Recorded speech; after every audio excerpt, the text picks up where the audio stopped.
Christopher Hill is the dean of the Josef Korbel School of International Studies at the University of Denver, and he's a former U.S. ambassador to the Republic of Korea. I asked him what his expectations are for the new UN sanctions, given the failure of past initiatives to deter the DPRK's nuclear ambitions.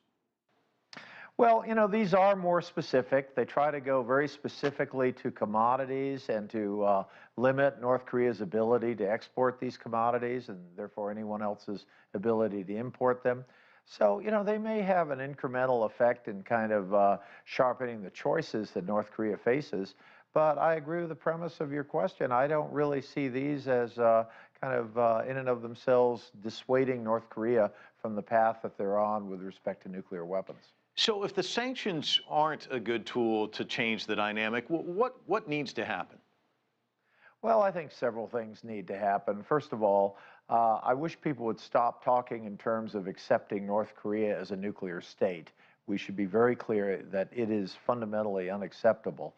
Secondly, I think there needs to be a much better, much closer coordination with China. It is wrong to say that somehow China can solve this problem, just as it's wrong for the Chinese to say the U.S. can solve this problem. But I think together we can solve this problem. So I think there needs to be a kind of deeper dive between the U.S. and China to try to figure out what would be the right mix of policies. I think, too, though, the United States does need to buttress and continue to support the ROK, that is South Korea.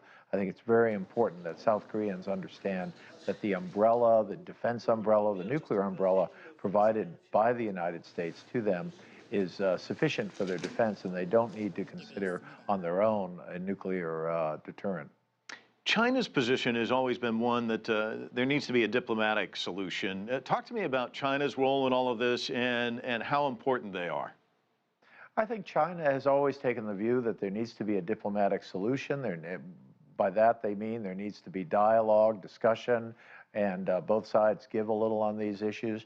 But that's in fact what we've done over the years. And back in 2005, which is now some 11 years ago, there was an effort to say, North Koreans, if you give away your nuclear weapons, that is, abandon your nuclear programs, you will get in return a list of things that you said were important to you, including energy assistance, economic assistance, recognition of them as a state, and also a treaty process that would ratify the fact that no one will go to war with them. And yet all of these things that the North Koreans said they wanted, they essentially walked away from.